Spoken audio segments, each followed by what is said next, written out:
All right, that should be good enough. Cool. Well, now to actually introduce everything, and if anybody's actually watching, I am here today with George Heathcow. George is a guitarist around the Houston area. I'm trying to think. When did I first meet you playing at ETC? Uh, Yeah, I believe 9 to 5. That was it. yeah, that's right. 9 to 5. Man, talk about a adventure of a show. Yeah, that was a. I don't know that wild ride is what I call it, but it's a. There was a ride for sure. It Yeah, was, man. George and I kind of maintained contact ever since. We played a few shows after that. And George is, in addition to being a guitarist, an educator in the area as well. And today I'm just going to talk to George about some music theory, trying to get his thoughts on some things. So, George, how are you, man? I'm hanging in there. Right? Aren't we all? All right. Well, yeah, let's just kind of dig in here. So, you know, like we talked about earlier, I was saying I tend to really think about scales in terms of like a fretboard, and shapes and patterns. And that's how I've sort of always thought about these things. Um, it's only been in the past, I don't know, maybe really, yeah, 5 or 6 years that I've been thinking in terms of like, the keyboard, for instance, or like thinking about like the shapes that these scales and notes make on a staff. That's been a relatively new concept for me. Um, and I think that you were saying that you have a similar but slightly different view of those things. Would you care to express your thoughts on that? Yeah, it's funny. I was telling you earlier. I was like, oh, I kind of view them as two different ways, and then I then gave you a third way that I tend to think of stuff. But Whoa. uh, when I started learning music, trumpet was my first instrument, and so um, being a wind instrument, we only had one note at a time that we could play, and everything I thought of was always in terms of like from low to high, and so notes on a scale or staff or whatever just always appeared to me as some sort of vertical placement, and so when I think of like a scale, or I think about like a chord or a pattern, or when I thought about it for a long time, it would just be like a series of like trumpet fingerings, getting notes to kind of rise and lower, and things like half steps and all of that. It was all on a vertical thing, pattern. Yeah, right. Also, being a guitar player, though, it's like my mindset has shifted a little bit more. Instead of thinking up and down, in terms of high to low, I tend to now think about notes a little bit more horizontally on a fretboard. Yeah. But Right. it's interesting. I was going to say it was interesting on that one because I think, as I mentioned earlier, I haven't played trumpet in like we're approaching 2 decades. In some sense of the word. And it's only been likewise in the past 5 years, I think, that my brain has finally decided to shut off trumpet mode and realize that I was also a guitar player. So there's that. And then the third way of kind of thinking about things is just in relation to piano roll and MIDI. That's kind of the other visual element, which, if you think about it, is really not too dissimilar from the kind of vertical trumpet thinking. But then there's also like the horizontal, like rhythmic element. Yeah. See, what I like about that is, it's this sort of like X and Y kind of thing, and Yeah, your sort of your vertical axis is kind of like pitch, and your horizontal axis is time, right? And like pitch just exists in time, right? Now, one of the coolest things I think that exists about music, right, is that we can actually, like, once we understand that those two dimensions of it exist, we can start adding like more dimensions, like timbre and dynamic and just all these other different little nuances of music that just make it so much more than just notes on a page or data. Oh yeah. Well, so I always tell students that, it's like the starting point for any musician, that like your starting point in terms of usefulness, it really begins only when you have that X and Y taken care of. Like if you don't have that, then none of those other dimensions really kind of make as much sense. And so Right. we start with, when I do end up teaching stuff that's on the staff, which, I teach a lot of guitarists. I teach a lot of folks that have zero musical background, but they're in high school or maybe early, college ages. And so maybe staff reading isn't the most important thing for them. But I do, when I do teach the staff, it's, this is essentially a grid. You're thinking X and Y type of things. And that's why I love that piano roll kind of visualization, because it quite literally is that X, Y, point. And the fact that you press play and it moves across the screen linearly, it definitely drives home exactly, what you can think about with music, Yeah, right. Before you get to those other dimensions, the dynamic and timbre and density levels and all that sort of stuff. Right. Yeah, man. And what you said about having that sort of X and Y axis taken care of, it's like you have to have that understanding first of like just knowing that it's like pitch exists and pitch exists through time, and like once you have that understanding down, then it's like the possibilities from there are limitless. It's beautiful, man. And it just sort of takes that basic understanding of like pitch and rhythm, right?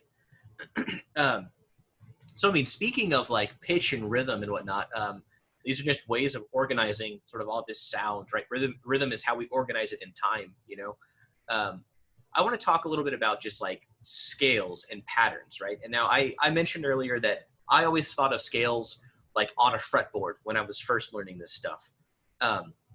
So, you just talked about scales as being the sort of like pattern from high to low, and now recently being the sort of like on a string kind of thing, right? Yeah. Now that is a little bit different than rhythm in a sense, like thinking of pitch from here to here, but it's also in a way like my pitch element literally just kind of fell over. yeah, right. Exact same system. That's all it is. That's funny. But I mean, it isn't in a way though. It's like, Guitar Hero, right? Like, if you're thinking about like the MIDI roll kind of thing, it's like the line just shifts across the screen, right? But like in that sort of like fretboard land, it's like, okay, like we got to hit at this time at this point, we got to just got to get to there. But one thing that Victor Wooten would all like say at like the lectures and stuff is like, you just got to put your hands in the right spot at the right time and just play the note, like that's it, right? That's it. Yeah.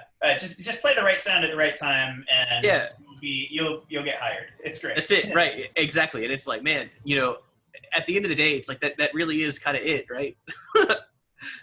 But I digress. It's so amazing how complicated it is, because that's such a simple concept. Make the right sound at the right time, and then we overcomplicate, like what is the sound exactly? Yeah, right. Black berets, and then we go, well, sound is pitch, and we got scale, and so now there's harmonies and tendency tones. Right.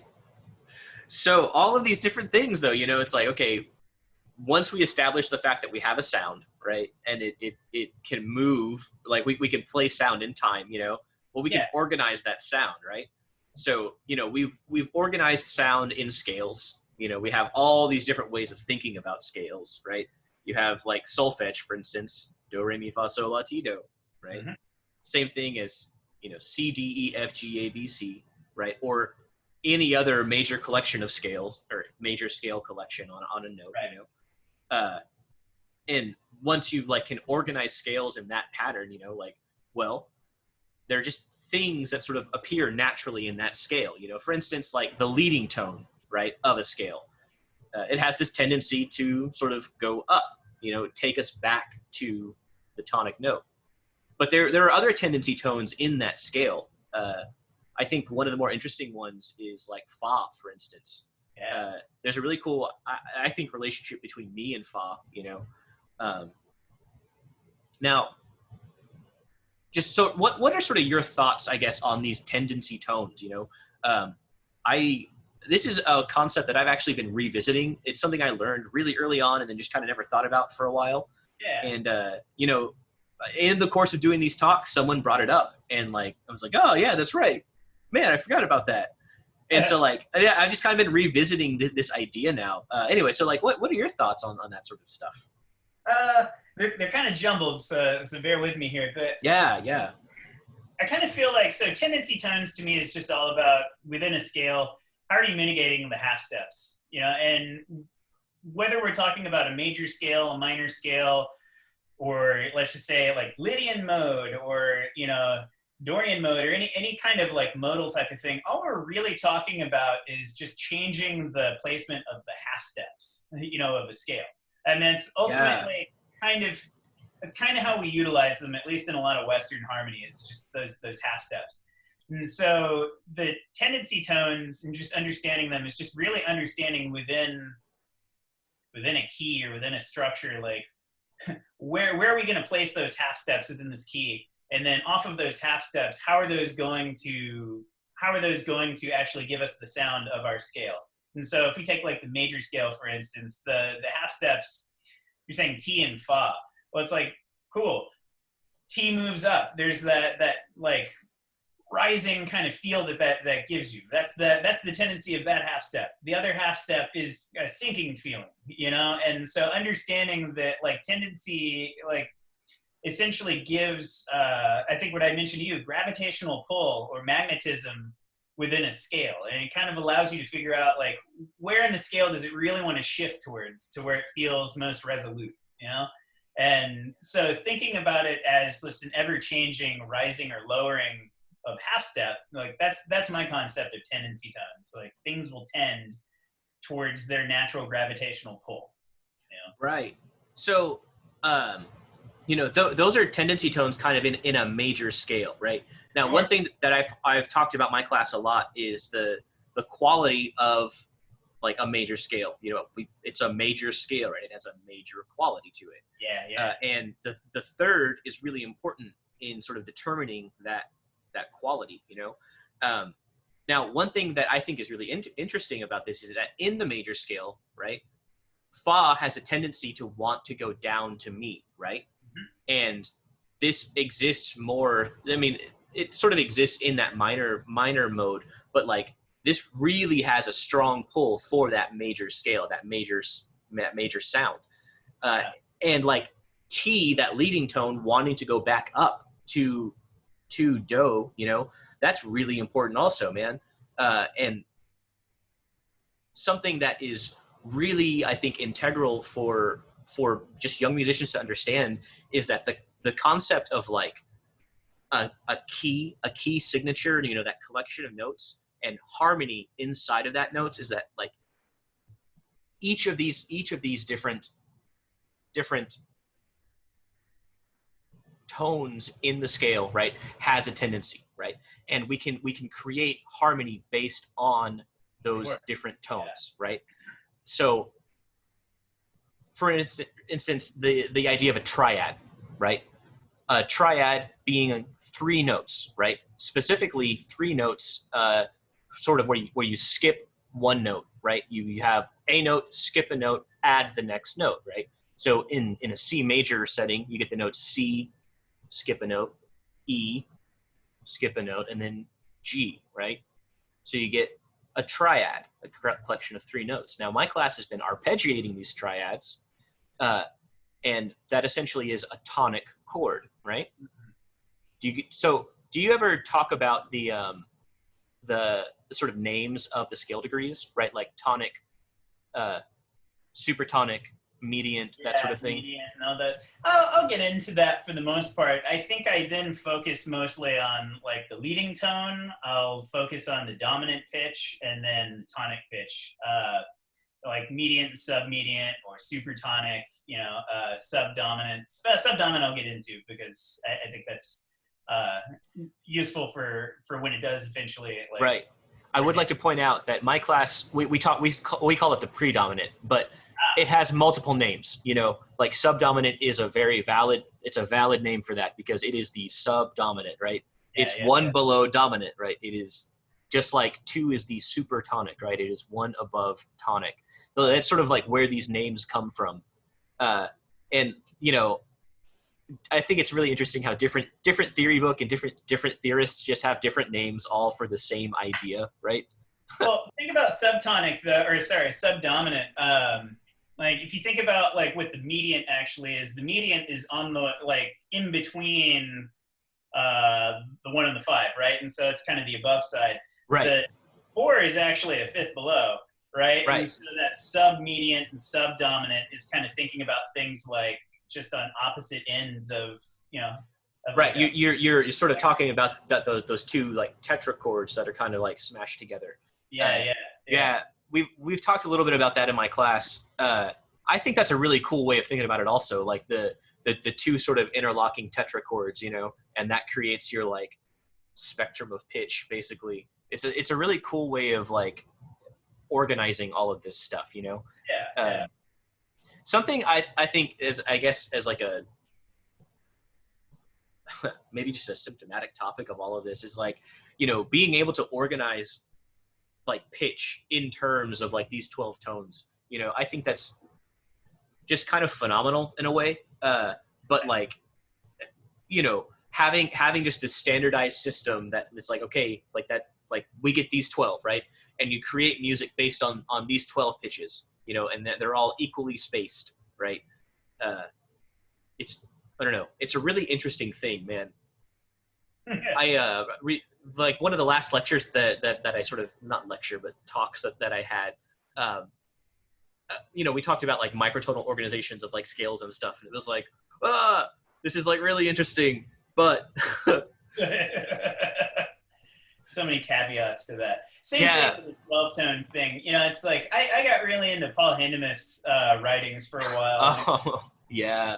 And anybody who gets sucked into that gets into the inevitable like order of 12 pitches in terms of like you know, just dissonance levels or closeness towards the tonic, or you know, they organize intervals by dissonance and everything, and some of that stuff's just so interesting. I think he really hit on something on there that has remained super useful for me as a composer and a musician in terms of thinking about like how close I happen to be to a tonic or whatever. Sure. But yeah, it's like the idea of like just, all right, all 12 tones are useful at any given moment depending on, you know. Right. Depending on how cool you actually are, like if you could actually make that one note really fit, you know, that's right. What it is. How thick can you make it? Yeah. It's really cool when you start getting into like those different types of 12-tone collections, you know. So like the Lutosławski sort of like how you organize the tones in a harmonic setting, like, you know, different organizations of all 12 tones all at once, and how they just have different like qualities about them, you know. And it's like, whoa, music gets really weird. It is, yeah. Well, you know, like so we were discussing like the major scale and those like particular functions within them. I think it's kind of interesting that, you know, it's like the major scale is just 7 pitches. We just somehow stumbled upon, you know, over trial and error and lots of, you know, of going back and forth, and in a lot of cases some math and all sorts of things.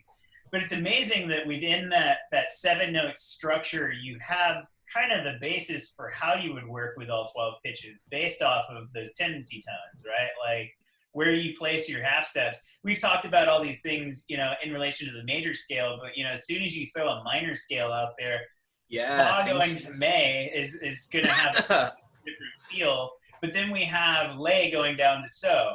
And so we now have like new sets of tendencies within the scale, you know, and that's just, again, if you were to overlay like the minor scale on top of the major scale, you start to find some of these like other 12 tones you kind of mixing in there. And again, it's all about handling that tendency of pitches, you know. And I feel like that half step is really the perfect vehicle for that, which really kind of gets down to kind of going back to the idea of visualizing the fretboard and things.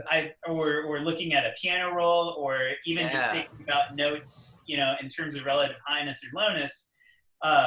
For me, it's always about like first things first in a scale. Let's learn where the half steps are, because if you know where the half steps are, everything's a whole step, Right. and or at least as far as major scale goes.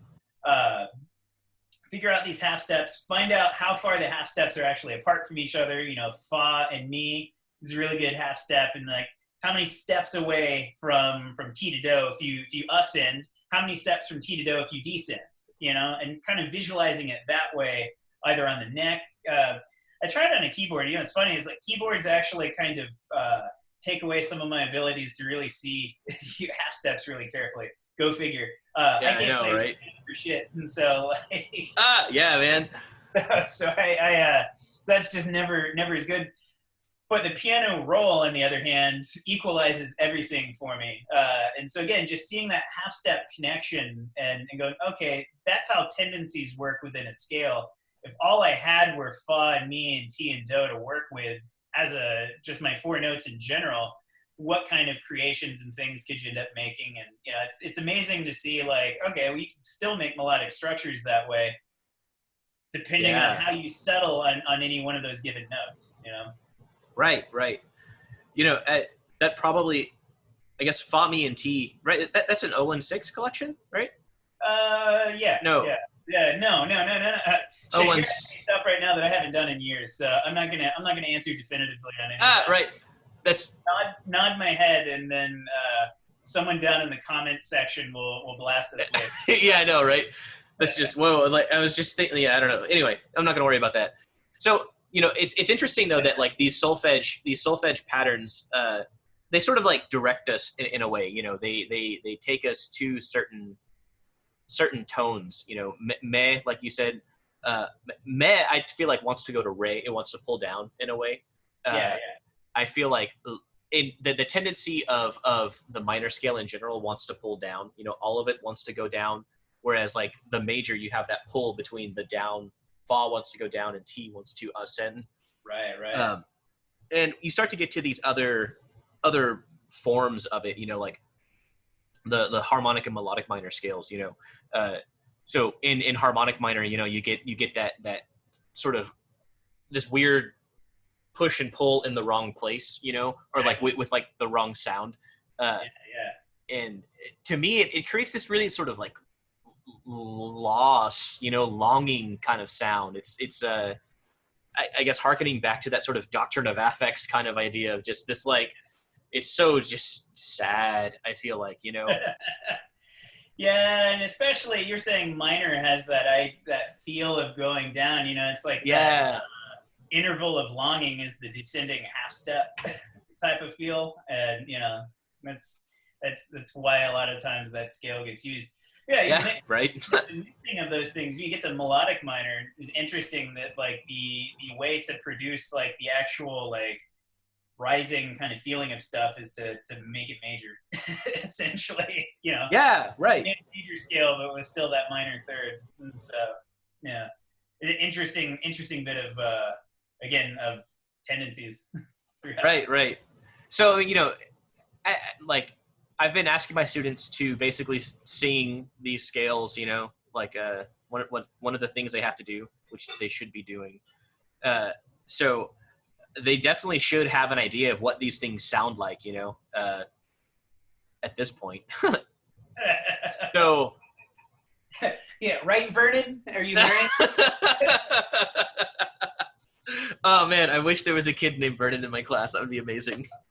Unfortunately, I have a student named Vernon, and I just picked one at random. So if he's watching this, I'm not talking to you. Sorry, Vernon. Kyle's my normal guy, but I figured we all have a student named Kyle. So yeah, right. Okay, so I'm gonna refer to my notes here for a second. With harmony, we have that sort of like basic triad. I've been having my students arpeggiate a one chord essentially, right? Do, mi, and so. Right. That's like a tonic triad, right? Now, one of the sort of things about these triads, right, is that they're built off of the scale degrees of harmony.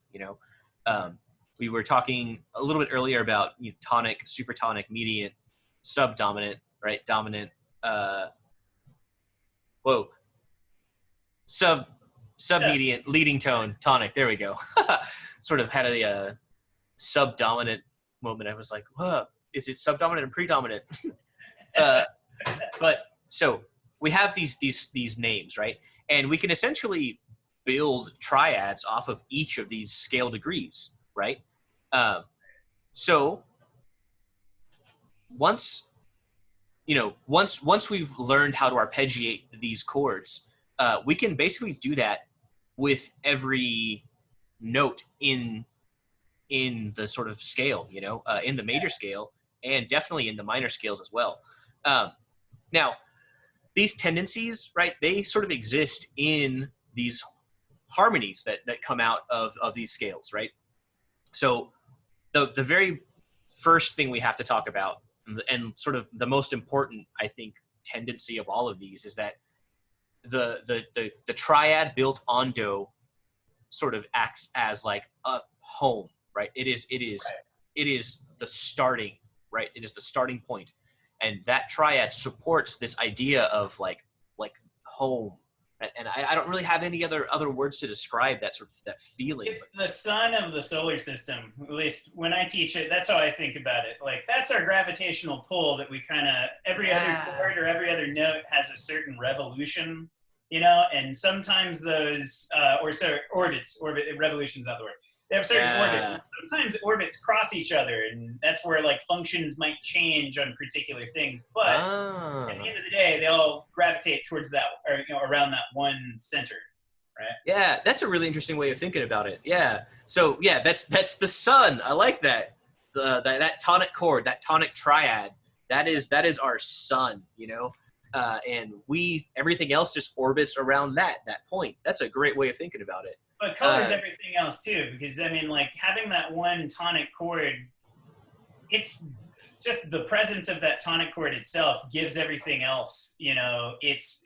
I mean, the half steps and everything, that they're built off of really kind of go into it. But like that tonic chord is what gives everything else the function. Right. Like, Now, I am kind of curious. Do you have a system sort of set up of like how the chords orbit around the sun? Not necessarily, but I tend to think about it like in terms of like once I have like my tonic chord, my sun, I then think of like what's the dominant sort of thing that's running around. Right. And there's a planet that like comes in kind of closest amount of orbit. That's like the strongest gravitational like moment.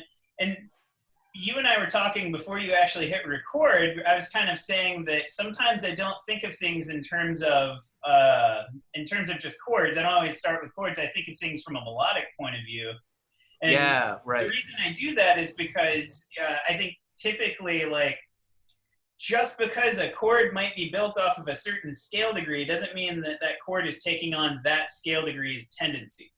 All right, like fa doesn't necessarily want to lead down to me if we're talking a 4 chord going to a 3 chord, right?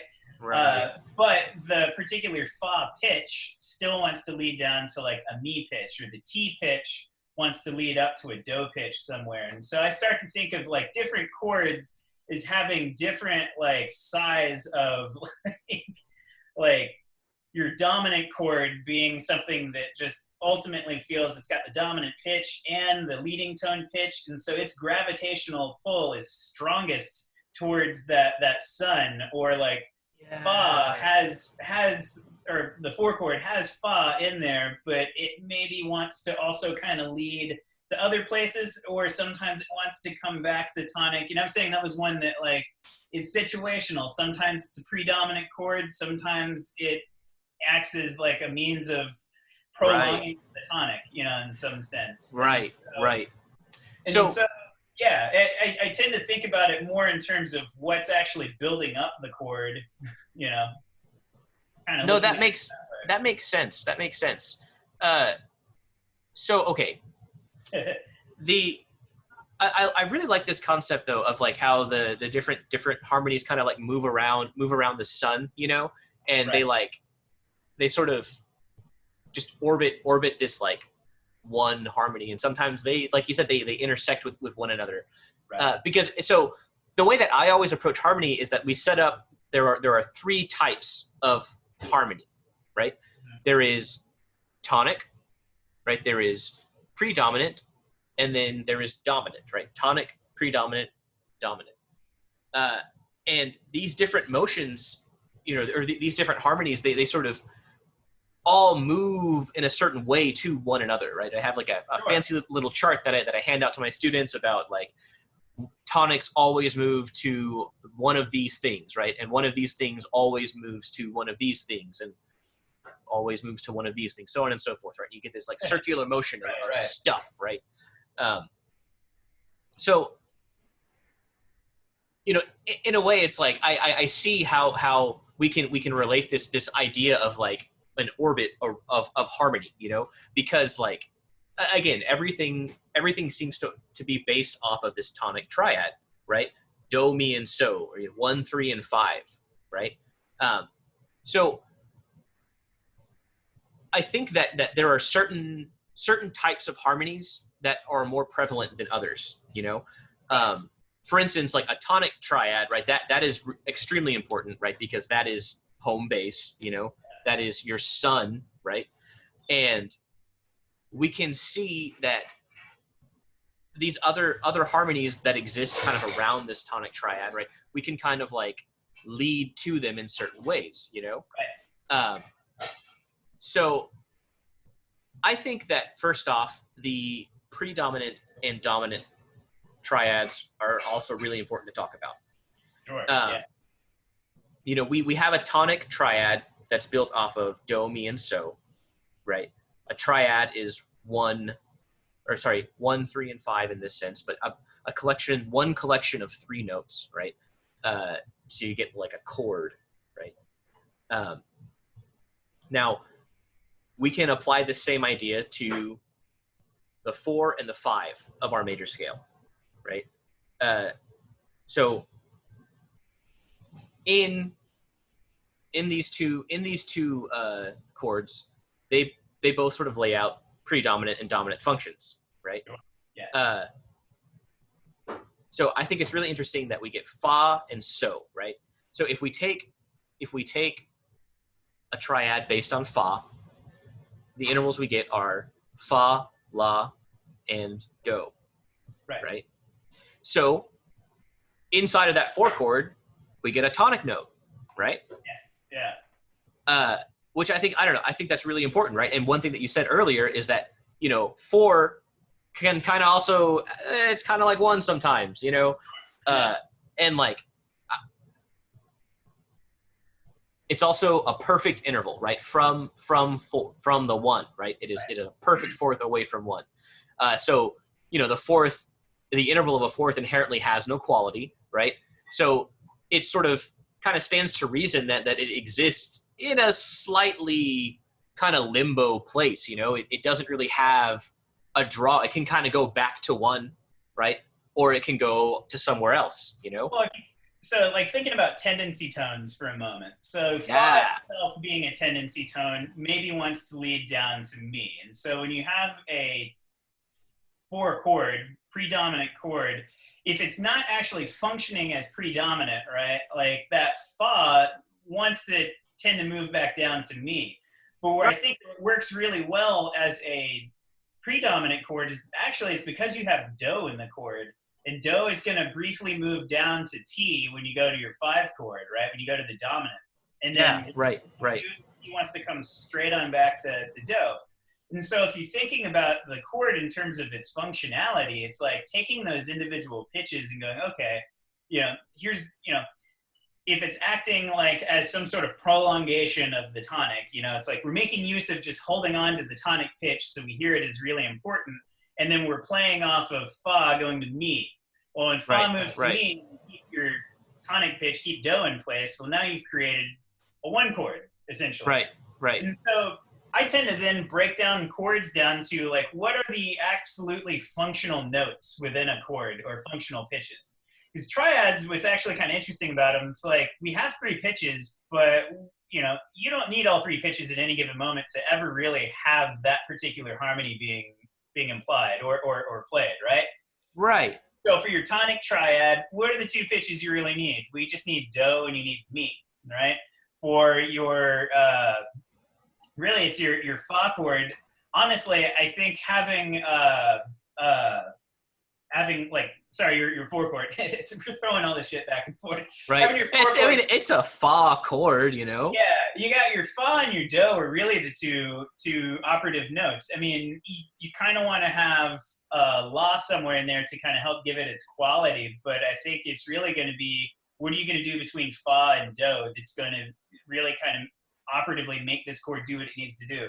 When you get to your dominant chord, I mean, having your dominant pitch and then having your seventh scale degree leading tone, those are going to be really important to have for any of those. So thinking about with any particular chord and its function, it's like you're looking for notes that have potential for tendencies. When you move from one chord to the next, what things might move by half step, what things might move like in its closest connection, and that's going to give you that pull.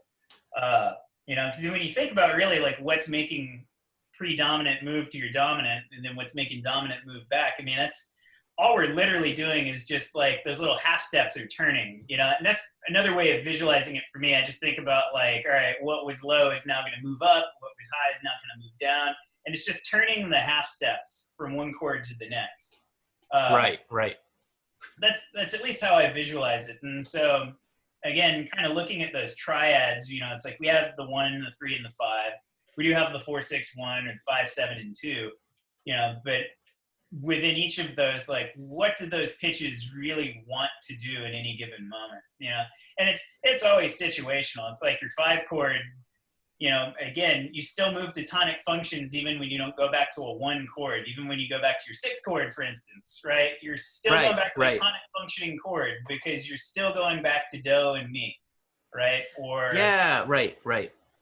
moving to like a 3 chord and everything. I mean, still having mi available is really important on there.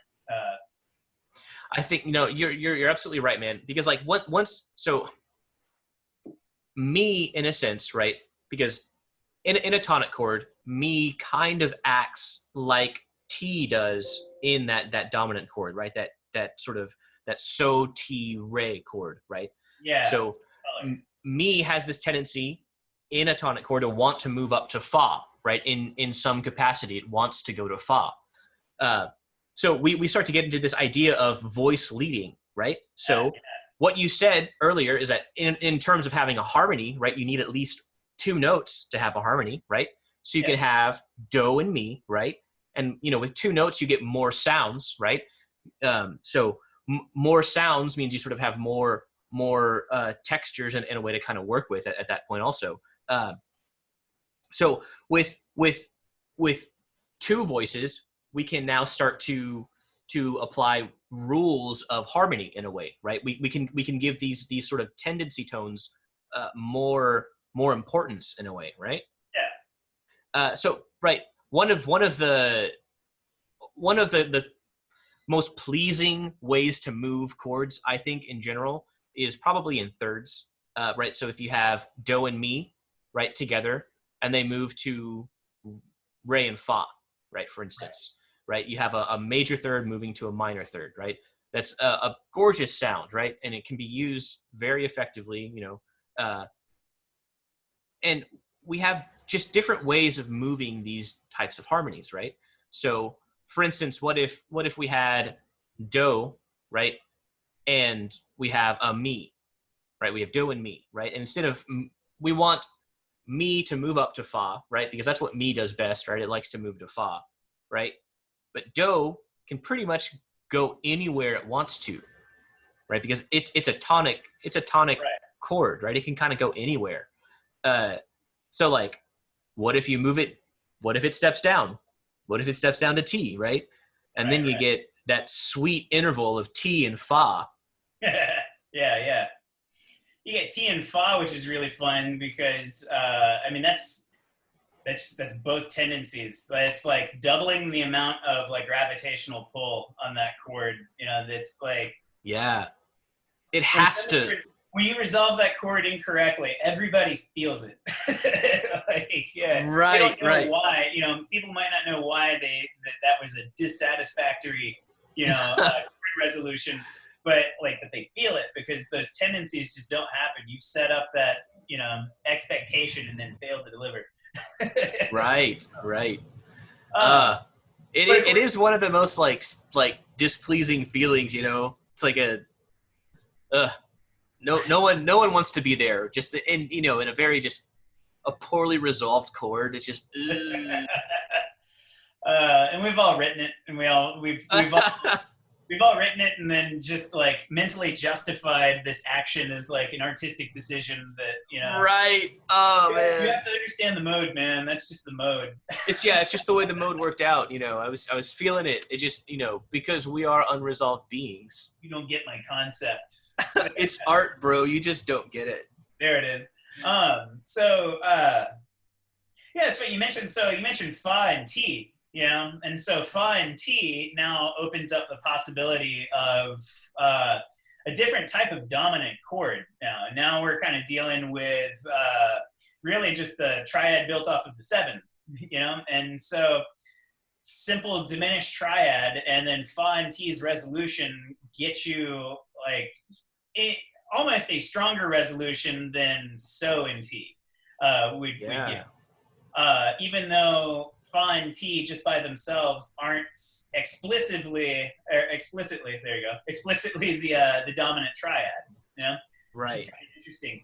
Which whenever you learn about it, your dominant triad, one of the first like ways of souping up that chord and giving it just a little bit extra beef is to add fa to the mix. So we have what is that? So, T, re, and fa. Making it a dominant seventh type of sound.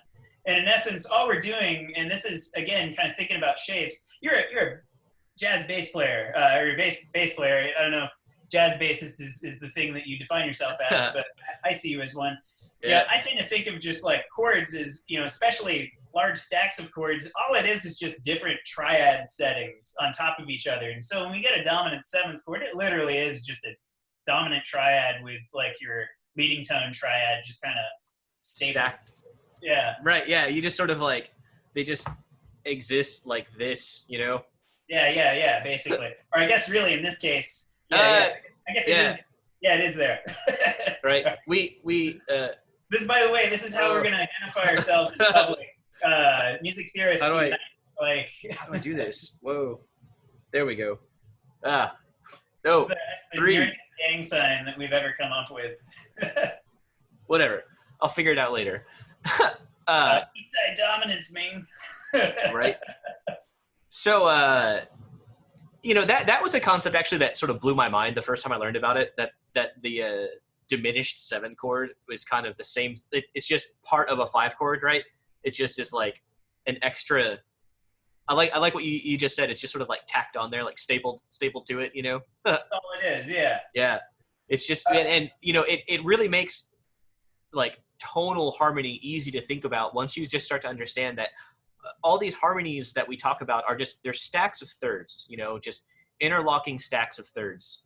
And that's probably the easiest way, I think, just to think about them, And like they all sort of have their own tendencies, right? If we think about each note that appears as like a specific voice, right? If it's a 3-note chord, it's a triad, right? 3 voices. But if it's a 4-note chord, right, you can do a lot more with that. I think one of the coolest things about like just Western harmony is that like it was 4 independent voices that sort of like, created the bigger like whole, right? And it was like 4 melodies sort of like smashed together in a way, 4 things that could be independent and like played with like a harmony instrument or something, but like 4 distinct melodies all together making the greater whole. That was like a really cool concept, and that like led to this creation of like harmonic thought, how like whenever you like smash these melodies together, they kind of sound a certain way, like certain sounds draw our ear into a certain certain places. Yeah. So these triads, once we start like adding notes to them, we basically just start adding thirds to a triad. So seventh chords, right? We just talked about the dominant seventh chord, right? So if we take the dominant note of our major scale, right, we build a triad on it. We get so, ti, and re, right? Right. And then we add basically another third, right? Or we think of the triad based on ti, right? Because ti is the second note of that triad, right? So the triad built on ti, ti, re, and then fa, right?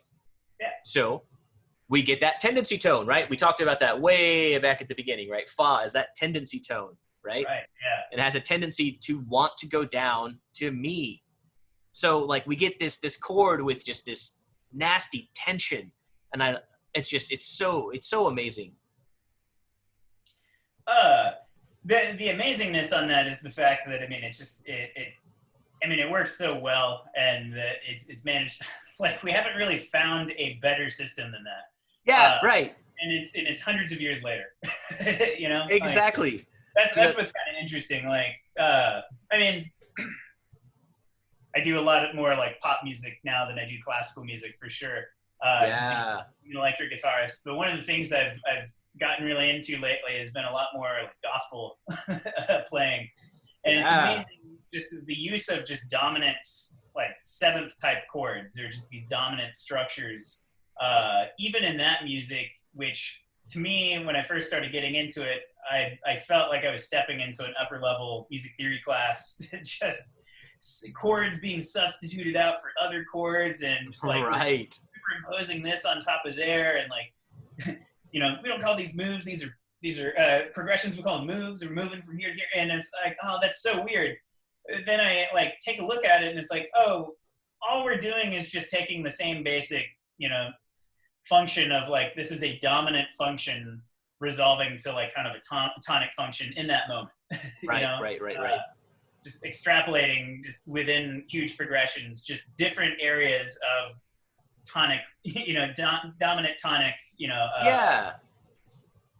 Right. So those tonic and dominant relationships, I think that's a really important thing to understand when you're talking about harmony, right? Yeah. Excuse me. So because right, our tonic chord contains do, mi, and so, right?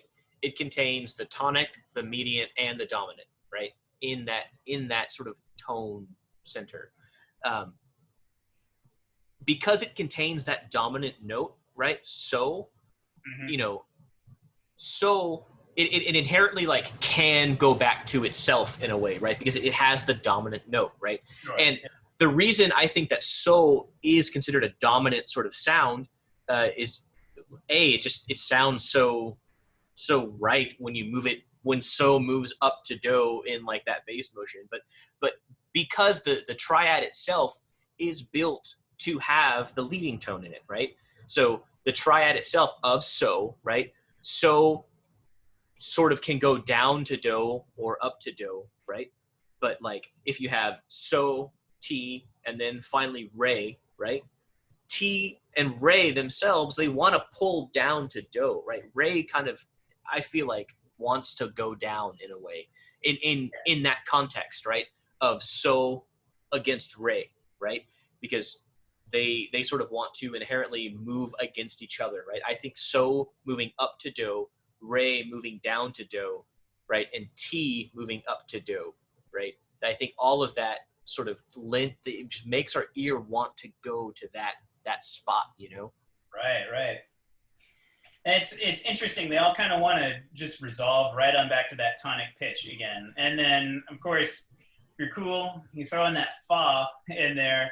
Like, that's your lone guy that's just holding out and being like, I'm just going to move on down to me, And what you end up getting off of that, which is cool, is like, it gives you your tonic triad feel. It gives you your color for tonic now. Exactly. Tonic, it's like your 5 chord, what you just kind of outlined a of all three notes of your dominant triad can easily just move straight to do with no other pitch, that dominant triad can easily move to like a minor tonic chord or a major tonic chord, and just that triad by itself just offers like, I mean, it's no real solace in terms of like which one we're going to. You just kind of have to kind of decide which one of those notes is going to move on up to the third.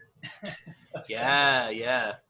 But it's what I like about it. It sets up the possibility of just like this very fluid or kind of ambiguous like one. We know we're back on tonic, and because we're talking about major scale harmony, I think our ear just automatically fills in for us that third. And of course, also just based on the overtone spectrum, we I think hear that third subconsciously, even if we don't hear it. So I think that's interesting because, for instance, if I just play a perfect fifth, I inherently want it to be a minor chord. Really? Like I want that pull. I don't know. It's interesting.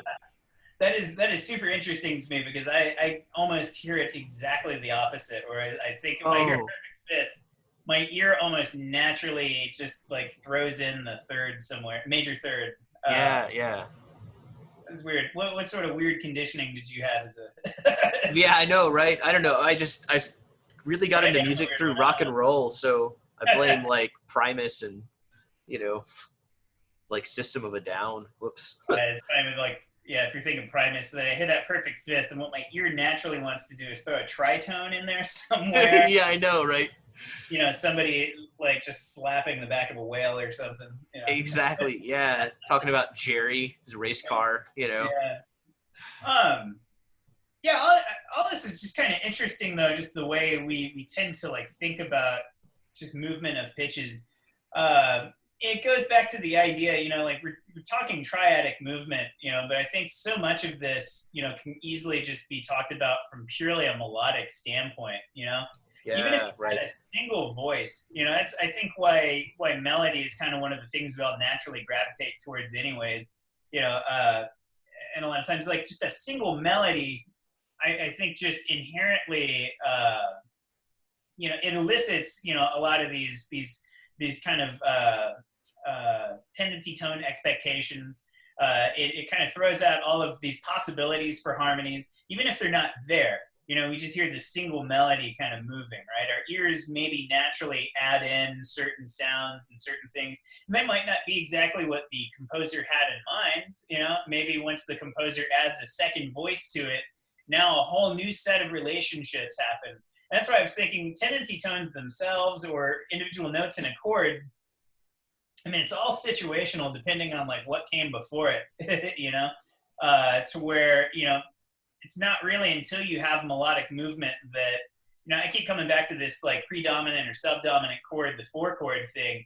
Its function really is determined by what happened before it, and it's what happens next is, always in terms of like what precedes your subdominant chord. Are you preceding it with a one chord with the third in the bass, which produces like a tendency to move up, which forces your ear to want to hear it continue an upward motion to five? Or do you hear it as like, do is in the bass and we hear it, wanting to kind of move back down to the tonic chord kind of thing?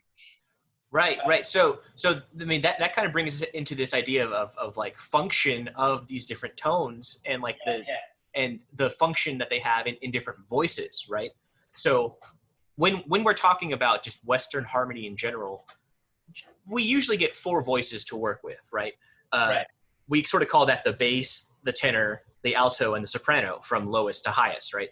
For anyone that's been in choir, I'm sure they're familiar with these voices, sort of bass is your lowest voice, right? Tenor is your mid-low, alto is your mid-high, and then soprano is your high, right? So you have those four voices. Now, when we're talking about harmony, right, we really want to consider harmony as if each voice part was singing one note of this chord, right? So if we have four voices in a chord, to make a chord, we need the root of a chord, right? The third of a chord, the fifth of the chord, and then essentially any of those notes can be doubled, or we can add the seventh of the chord. And that could change depending on, or some other kind of like color tone, that again, that can change depending on like your style, right? Now in the sort of common practice theory, usually we sort of start with just doubling our tonic pitch, right? Do. So in this sort of sense, we can structure a chord as like maybe say do, so, mi, do, right? Have a nice wide spaced chord, right? Once you sort of can hear these intervals kind of like, maybe not all at once, but it's like you can imagine how far each of these things are sort of, by audiating them in your head. I've actually started doing this thing with my students now. I'm having them go to Teoria, right? And do those exercises, just like identify the scale, right? Eventually it's going to be identify these intervals and just, hey, heads up students, you're going to have a lot of stuff ahead of you. Sorry. So last week's. yeah, right. No, but so once you get an idea of like what these intervals sound like, then you can get an idea of these different sort of like what we call voicings for chords, how to space them, right?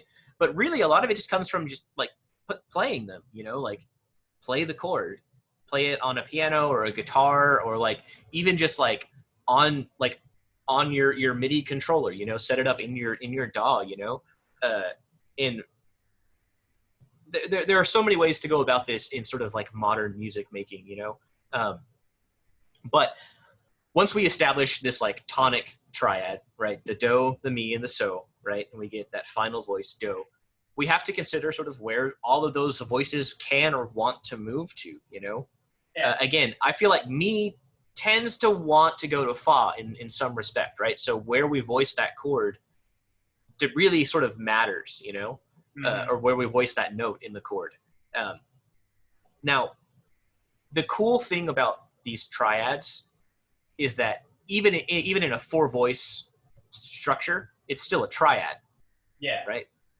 Because we only have three notes, right? If we're doubling just one of those notes, we still only. Yeah. Sorry? 3 unique pitch names, right? Exactly, right. There's 3 unique note names in that triad, right? So we just sort of have to consider where each of those notes wants to move, and do can kind of move anywhere, it can really go to any pitch. Right. I feel like mi wants to go to fa, and so in most respects, so wants to go to do, right? But it also can kind of just like step up or step down, it can want to go to la or fa, like why not? And sort of where all of these different voices move to, that sort of dictates how your harmonic progression kind of unfolds, right? And there are tons of rules about how to move harmony, I think that it's best to think of them in terms of voices, right, and voice leading. Sure, yeah. So that way we sort of keep the tendency between, all of these different tones. Now, one thing that I always thought was really interesting about harmony was figuring out like your bass line, Now I'm sure a lot, like all the producers of my class, they can relate to like, a dope bass line, man, that can go so far, right?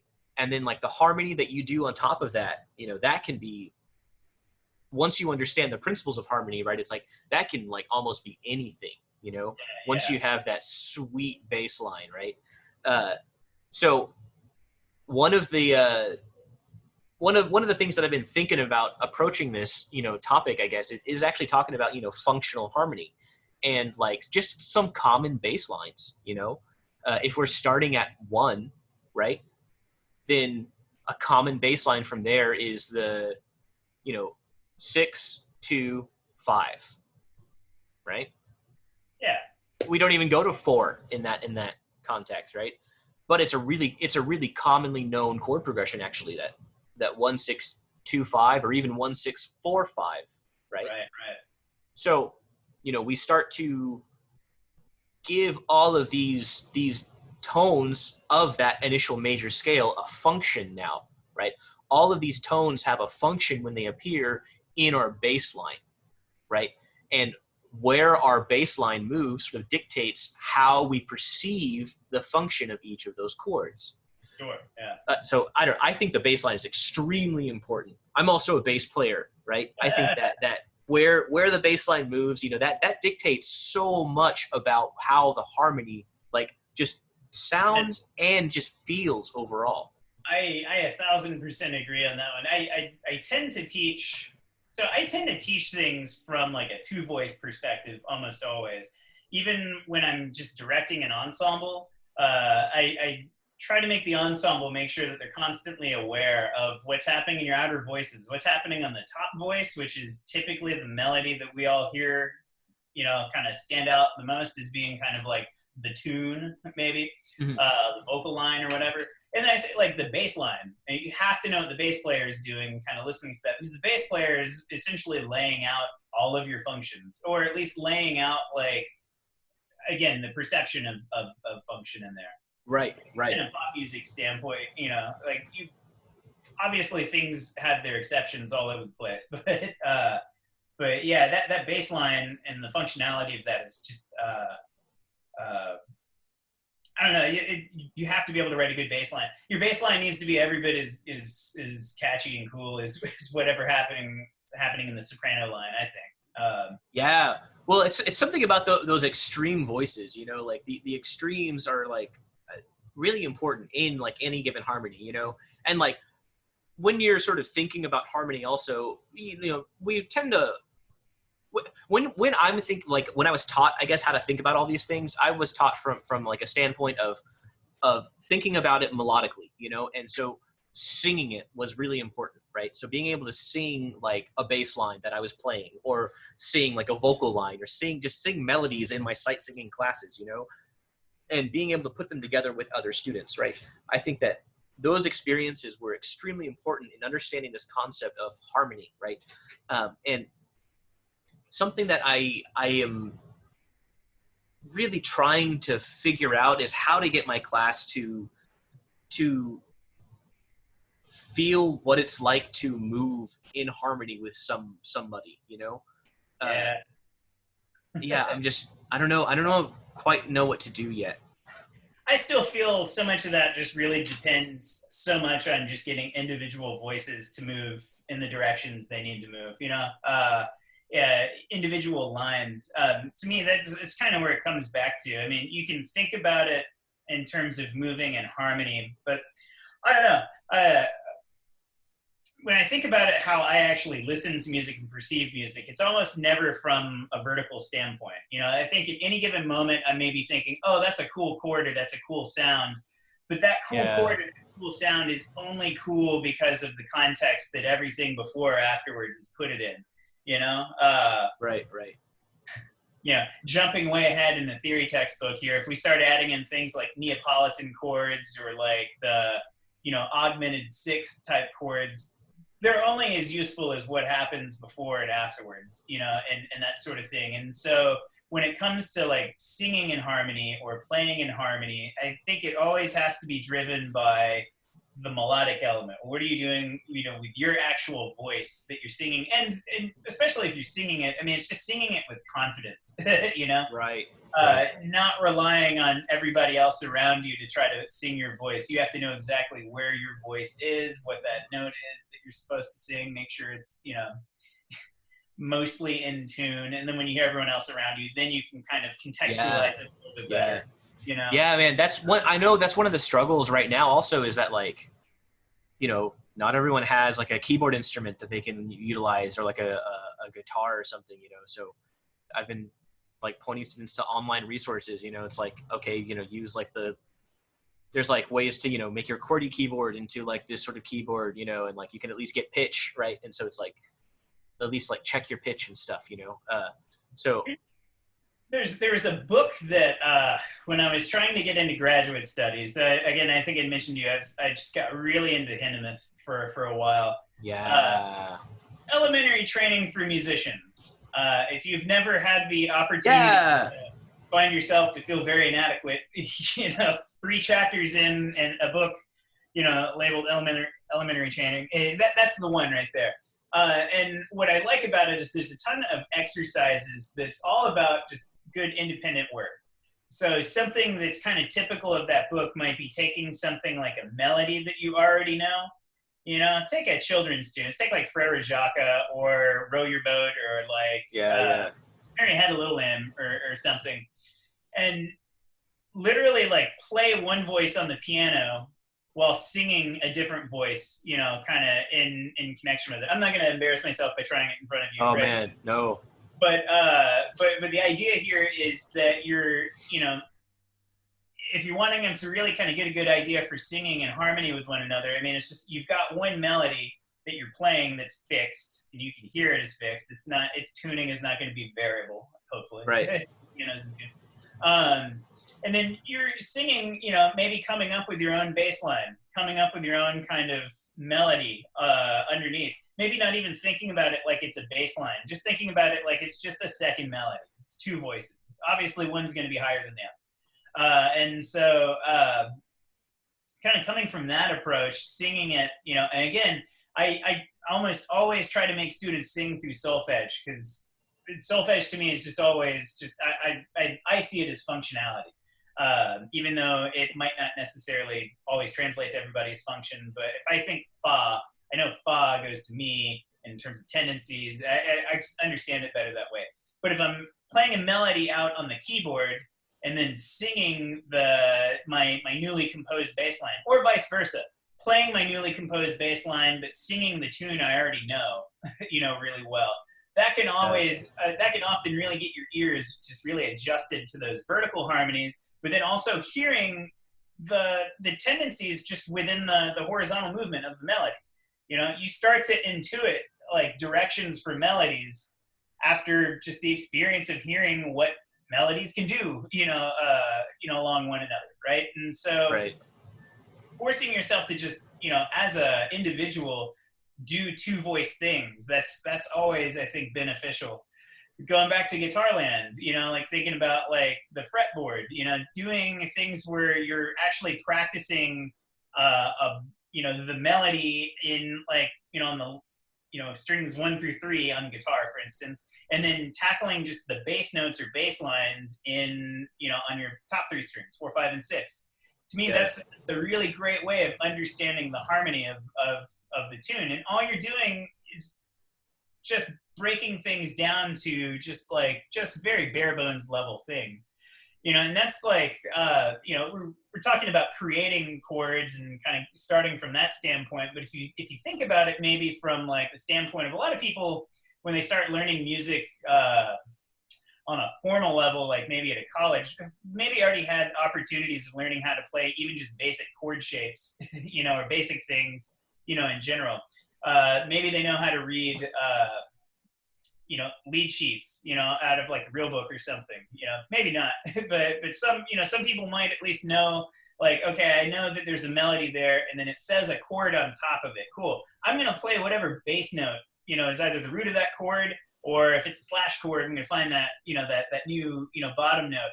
But if you really practice just getting that melody and then just playing only the bass notes, I mean, you're hearing harmonies, you're hearing function, you're hearing, in that case, not only function, but function as a melodic means and not so much function as a vertical means, right? Because at the end of the day, like, to me, it almost always goes back to just thinking melody. Because when we start thinking vertical structures, I don't know, to me that's like amputating like things, but that's just me. I don't even know that's like probably the best way to go about it, but that's in my warped brain, that's how I drive the ship or the tank. Well, I mean, I through the solar system of tones. Yeah, right. So, I mean, I had a really bizarre introduction to theory, I guess, because like when I was in high school, I took guitar lessons, at like the local H&H, and like the guitar teacher that I took bass lessons actually, right? So I was an electric bass player. I was so proud of that, man. But I took lessons from this guitar player, right? And he was like a theory buff, and he sort of had bought this book, Music Theory for Dummies, and like had read it, and like basically taught me all these like really basic music theory concepts, like how scales worked, you know, or like how to build scales basically, and like half steps and whole steps. And like I had this knowledge of modes, you know, like they just made sense, I guess. Like, so I had this really spotted like view of theory, you know, and then like I started taking lessons at San Jack, and ended up really falling in love with just theory. And so I started taking composition lessons, and like it started me off. The teacher there just started me off as like thinking in terms of counterpoint, right? It was all just like note against note, you know. So everything was interval based at first, you know, and then we started to add more notes, right? And so like more voices, and so it was like more intervals to work with, you know. And so you started to really get an idea of what notes wanted to move where, you know. And then transitioning that into functional harmony was like a breeze, you know. It was like, oh well, like clearly, like if I know how to move voices, right, and I know that like they just want to move to these certain notes, like great, this is going to be really easy, you know. uh and like it just became like a giant puzzle at that point, you know. And I don't know, it just, I really fell in love with it, you know. This sort of thing that you could like manipulate, and you could make it sound however you wanted, you know, just given, especially it was like if you were just given a bass line or just given a melody, you know, and like being able to just apply different types of harmonies to that melody, and just seeing how it sounds, you know. And some like you can get some wild things when you just have a melody, right, and just like trying to reharmonize a melody, you know. It's fun, man. It's super fun. You know, that, so a few things to kind of put on that. So the idea of counterpoint is interesting, because my introduction to music theory was probably the exact opposite. I went, you know, was in band in high school, and we offered like a music theory class in my high school. I say we offered, they offered, I took. So I took 2 years of music theory there, and the approach was almost always, I'll use that term amputated again. It's like everything is just, you know, by itself. Here's what a 2 chord is. Here's what a 3 chord is. Here's a 4 chord. And there was almost no real sense of like functionality in there. We would do music analysis and figure out that, yeah, the dominant chord wants to resolve to a tonic chord. And then we have a 4 chord. And the 4 chord is called a subdominant chord. And a lot of times it precedes your 5 chord, you know, and it's like, we went through those, but we never really talked about it in terms of like, these are standard practices, and these are standard practices based off of years and years and years of people writing melodies, you know, against one another. And honestly, like that type of thinking carried through all through my undergraduate stuff, which I feel like my undergrad years, if I'm looking back on, I'm like I maybe wasn't ready, like mentally. I was, obviously, and I graduated and did fine, but my mindset was just so like based on like this one vertical structure. I'd study chords and be like, oh, cool. Now we have breaking out of tertian harmony, breaking out of chords based on thirds. I get into chords based on fourths or stacks of seconds, and I go, okay, yeah, this one chord is cool. And I almost never concerned myself with proper voice leading, counterpoint and structure or anything, even functionality. Right. I was just like, any chord can function as anything. It depends on what you feel that day, you know? And it wasn't until I took 2 years off to get into grad school.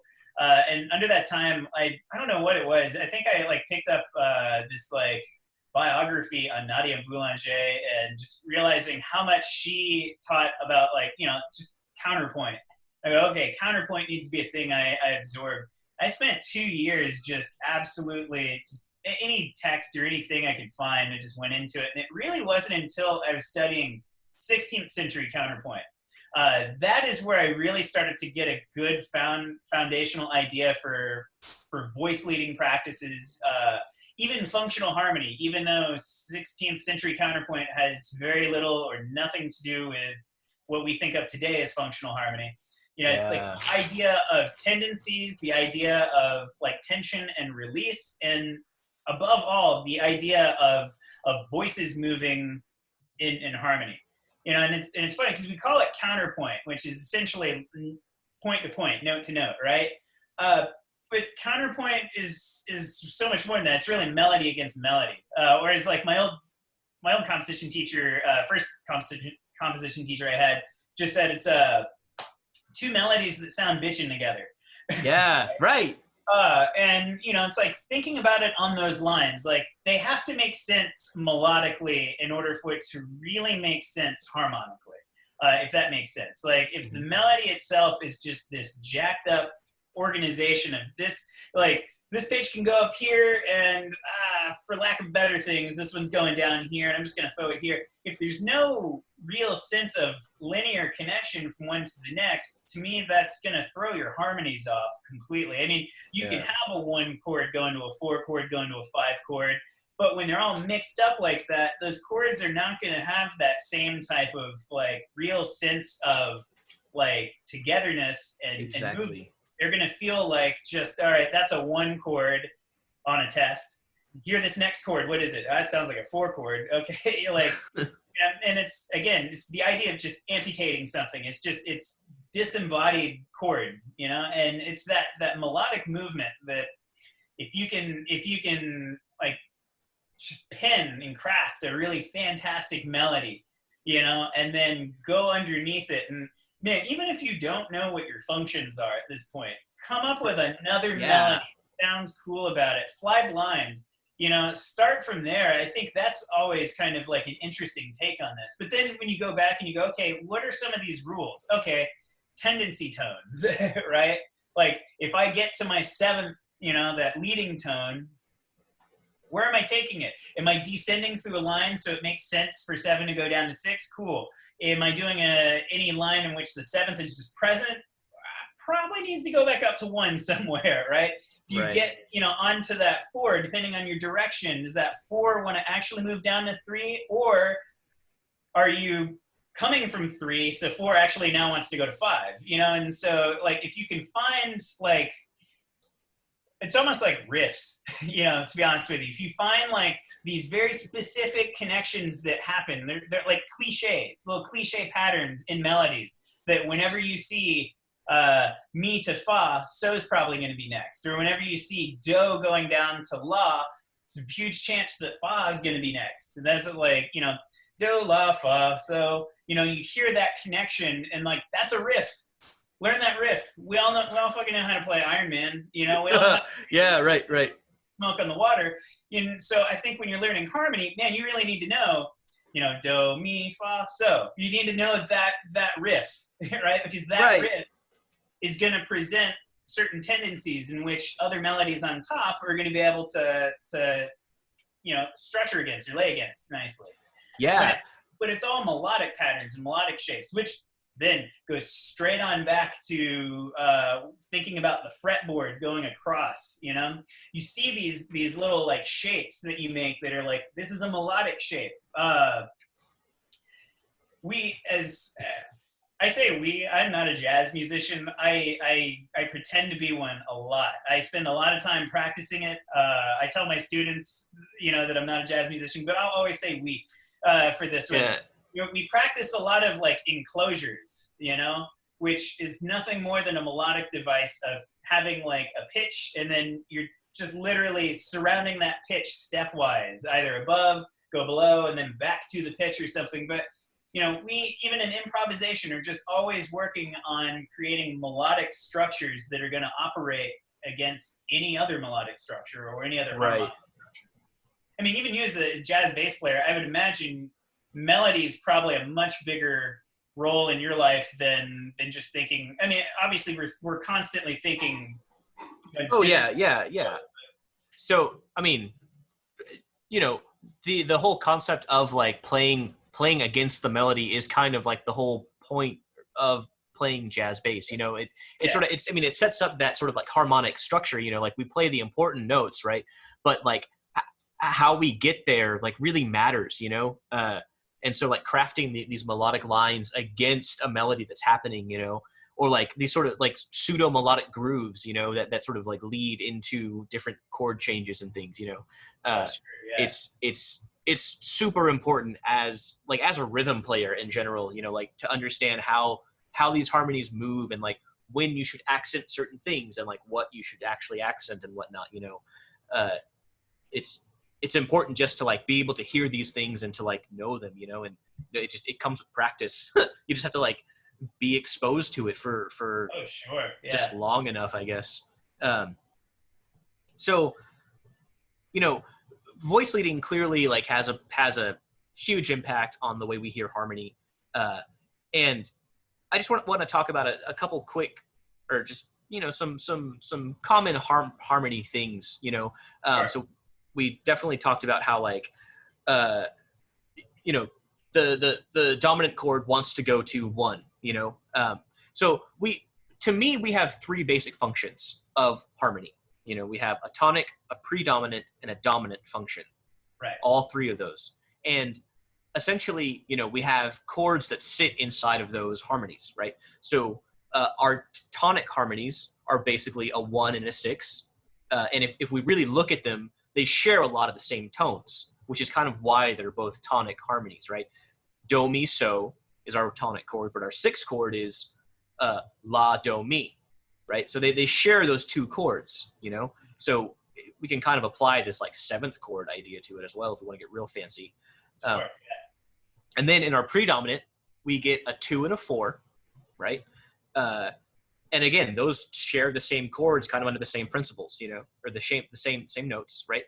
And under our dominant, we get that 5 and our 7 triads, right? And it sort of tends to be that in Western harmonic music, right, they all kind of move to one another, right?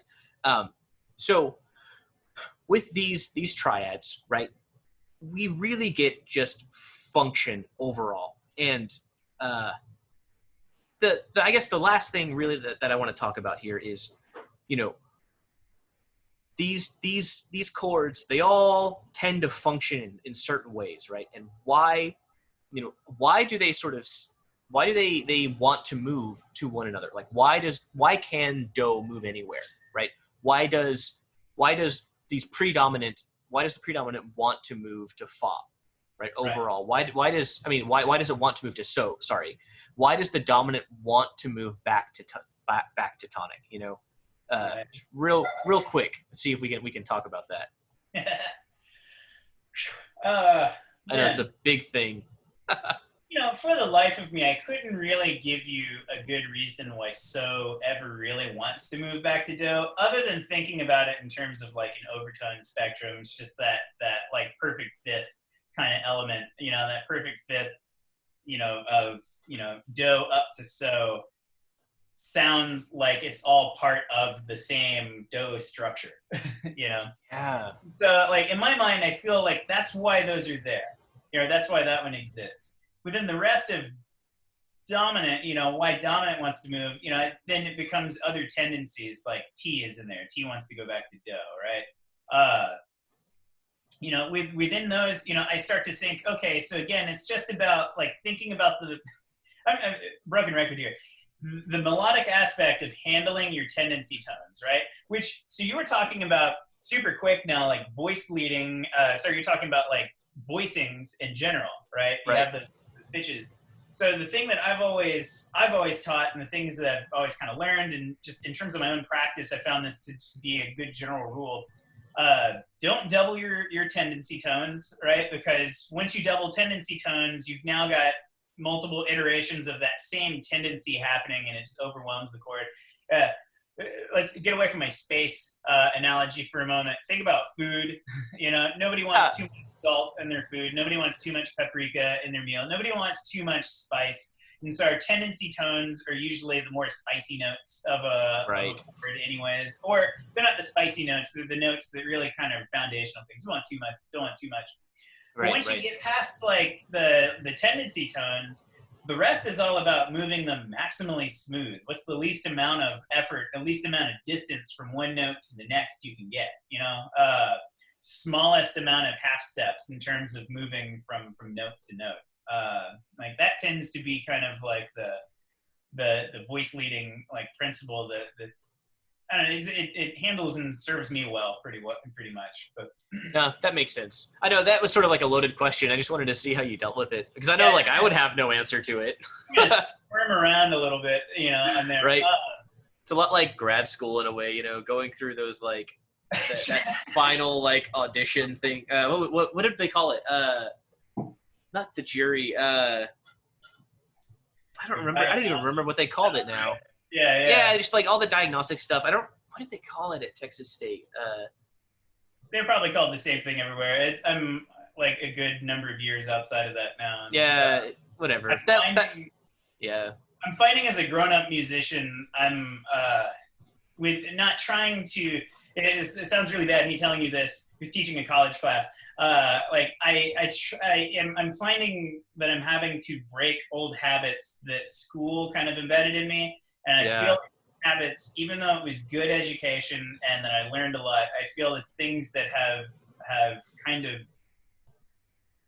it's given me way more limitations than I feel I really need to have, or Yeah, man, I understand. I guess I'm trying to like block out memories from grad school and undergraduate stuff, and try to keep. There's certain things, it's like I learned a good bit of what I didn't want to do, Yeah. Anyway, what it all comes back to, though, I mean, it's again, I was talking about the 16th century counterpoint stuff being something that worked well for me, voice leading wise. It really kind of dawned on me, just the evolution of music theory in general kind of stemmed from we started with monophonic melodies, and then eventually we decided we're going to add a second voice to that, organum or whatever, however you pronounce it. We're going to have those fifths moving kind of in concert, or eventually kind of open it up to like have some thirds, and then we'll have maybe a third voice kind of show up a little bit later, and then like, we can do this with 4 voices, and then people who really tried to stretch and test the waters and see maybe we can get 16 voices. This would be cool, right. But it all stemmed from just having the one melody, and melodic principles in general. If you understand, like what makes for a good melody, what makes for a good rising and falling. Again, going straight back to the idea of the piano roll, like does the melody actually make like an aesthetically pleasing shape? Like is there balance to that? Does it seem like it actually, is it a flat line, like modern pop music, or is it like occasionally goes up a fifth? Just constantly, Is it a melody that only does this?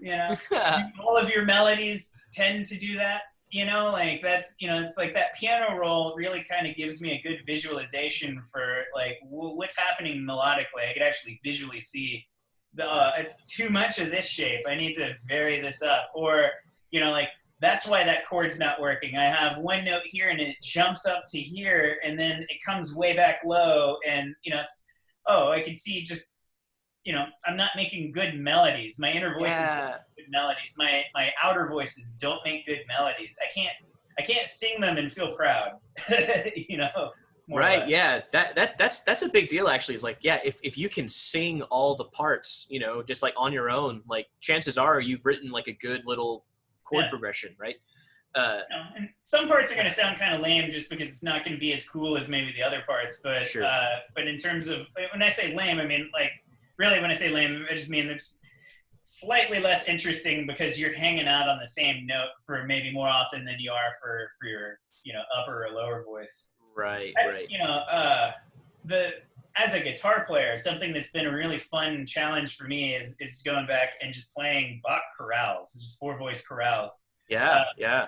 Specifically for that reason. And I almost always start with the exact same thing. I start with learning the soprano line, learning the bass line, and handle those first, and then I'll fill in the inner voices a little bit later. And the sad truth is, like, Bach chorales just lie very poorly on a guitar. I believe that, man. I really believe that. Yeah, totally not meant for, I mean, even on piano, sometimes they're just really challenging and difficult, but it's, because it's singing. It's meant for voices. You got a lot of voices that are stretched really far apart. And we used to, in my orchestra class in undergrad, would like play Bach chorales as like warm-ups and like just use them as tuning exercises, just in the strings. It was actually like a great exercise, just difficult, man, to really play in tune, Like, Which, they're difficult to play in tune, and I hate, like, again, it's broken record stuff, but uh, I feel so much of the tuning issues that we have is because we're just not thinking about our particular line I agree. as an independent line. We're thinking about it always of, like, where do I fit within the chord? And, Bach was thinking about it both ways for sure, linearly and vertically, but, it's still very much, like, you got to confidently play the melody that's there, and if that's not confident and you don't really fully understand the actual curve of that line that you're playing, Yeah, then right. fitting it here is going to be really challenging too. Yeah. If you're on one of those tendency chords that's on an inner voice somewhere, knowing that you're resolving that chord, knowing that that's what your function is at that point, hearing that weight that you give that chord or you give that note, I think that's key. And again, going back to my guitar stuff, I mean, once I get my soprano and bass voices learned, I'll do soprano and tenor voice together, just the soprano and the alto voice together. I'll play just the inner voices, but I take it so I'm always just kind of going back and forth in hearing, like, Yeah. one of the best melodists ever, I'm hearing his examples of melodies sounding good next to each other. And those melodies sounding really good next to each other contain all of the foundations of how good voices, move, or how good chords move. There's a reason we all go back to Bach's music, it's not because, it's not because we just say so, it's like, that shit's actually really good. Right, like, it matters for a reason, Yeah. Anyway, so I guess we kind of definitely need to wrap it up here a little bit. Like 4 hours now? Yeah, something like that, right? Hitting those Joe Rogan levels. Maybe one day, man. Yeah, dude. Have you done music theory on DMT yet? Whoa. Yeah, right. Yeah. Have you analyzed? Oh, that's cool, man. Have you done that on DMT yet? Oh, man. Good old Joe Rogan. So, I'm going to go ahead and, I guess, end the YouTube video or YouTube stream on that. Sure. All right. Oh, hey, I should